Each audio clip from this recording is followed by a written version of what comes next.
नमस्कार, मैं चंदन कुमार। आपका एक बार फिर भार्गव क्लासेस में स्वागत है।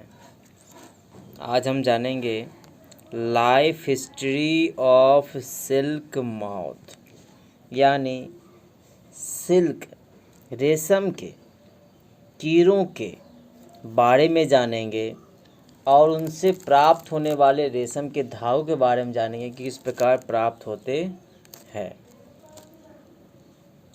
The female silk moth lays egg, मादा सिल्क माउथ अंडे देती है।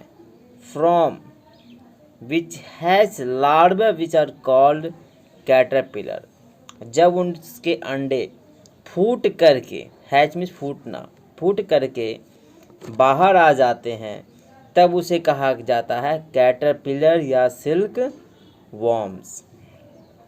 They grow in size, and when the caterpillar is ready to enter the next stage of its life history, जब यही कैटरपिलर धीरे धीरे बढ़ करके और बड़े होते हैं और अपने जीवन के अगले स्टेज में पहुंचते हैं, जिन्हें उनके जीवन के इतिहास का एक नाम दिया गया है पूपा, यानी कैटरपिलर के बाद उनका अगला स्टेज कहलाता है pupa.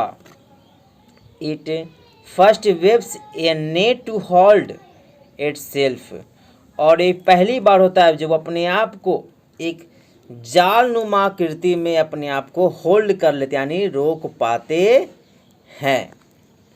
Then it swings its head from side to side and from to figure of, कुछ फोटोस आप समझिएगा कि ये स्विंग्स करते हैं head from side to side. During this movement, इस क्रिया के दौरान उनके head the caterpillar secrete fibre made of, वे बन जाते हैं। इस फोटो से आप समझ सकते हैं male female adult silk mouth egg आया मलबेरी लिप्स, ये चूँकि मलबेरी लिप्स होते हैं उसी लिप्स को खा करके ये बड़े होते हैं।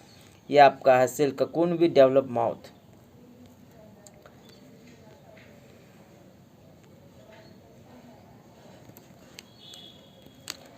प्रोटीन विथ हार्डन और एक्सपोज टू एयर, प्रोटीन जो हार्डन मजबूत करता है एंड टू एक्सपोज मतलब हो गया एक्सपोजर, फूट जाते हैं हवा, एंड बिकम सिल्क फाइबर, तब ये फूट करके बाहर तब ये सिल्क फाइबर का निर्माण करते हैं।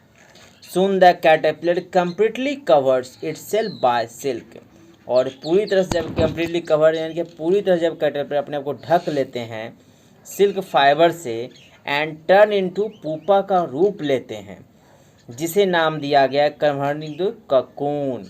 जब पूपा पूरी तरह से रूप अपने आप को ढक लेता है कैटरपिलर, तब इसका नाम हो गया cocoon. The further development of the pupa, कुछ समय बाद जब यही पे पूपा डेवलपमेंट करते हैं, विकास करते हैं, इनटू माउथ कंटिन्यूअस, लगातार इनसाइड द ककून के अंदर, चूँकि ककून के अंदर ही इनका विकास होते रहता है। Silk fibres are use for weaving silk cloth, और मुख्य रूप से सिल्क फाइबर का यूज़ किए जाते हैं सिल्क क्लॉथ बनाने में, लिखा सिल्क के कपड़े बनाने में इसका प्रयोग किया जाता है।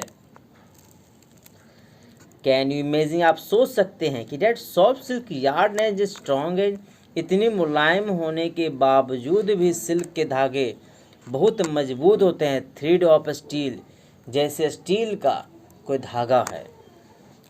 The silk yarn is obtained from cocoon of silk moth, चूँकि सिल्क के धागे सिल्क ककून से प्राप्त होते हैं।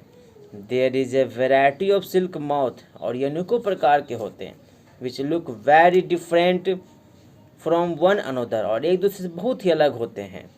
एक सिल्क माउथ दूसरे सिल्क माउथ से बहुत ही डिफरेंस होते हैं। उनके धागे भी अलग अलग होते हैं इन द टेक्सचर, तन्यता भी, मजबूती। टेक्सचर मीन्स हो गया जैसे कौड़े, स्मूथ, शाइन, उनके मजबूत कितने हैं, मुलायम कितने, चमक कितनी है।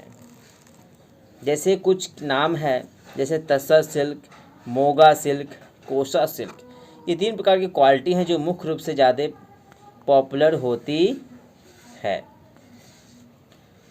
और obtain from cocoon spun by, ये सभी क्या ककून से प्राप्त होते हैं। डिफरेंट टाइप ऑफ माउथ, और अलग अलग प्रकार से प्राप्त होते हैं। The most common silk mouth is mulberry silk mouth, यानी मुख्य रूप से सबसे ज़्यादा तो कॉमन सिल्क आते हैं, वो उसका नाम है mulberry silk mouth. The silk fibre from the cocoon of this mouth is soft, silk fibre जो ककून से प्राप्त होते हैं वो सॉफ्ट होते हैं, लस्चर होते हैं, मजबूत होते हैं, इलास्टिक होते हैं। इलास्टिक मतलब तो लचीला ज़्यादा होता है, जिसे मोड़ सकते हैं। And can be dyeing the beautiful colour, और एक बहुत ही खूबसूरत कलर का भी रूप देते हैं। सेरिकल्चर और कल्चर ऑफ सिल्क वॉर्म, यानी क्या रेशम के कीड़ों का पालन ही कहलाता है। सेरिकल्चर नाम दिया गया है, या फिर उसे कल्चर ऑफ सिल्क वॉर्म्स के नाम से भी जानते हैं। ये the very old occupation of India, ये बहुत ही पुराना व्यवसाय है भारत के लिए। India produce plenty of silk and commercial scale, और भारत इसके लिए बहुत ही ज़्यादा बृहद पैमाने पर क्या कर रहा है, प्रोड्यूस कर रहा है, निकाल रहा है, एंड कॉमर्शियल सेल, और बिजनेस के लिए बेचा जा रहा है।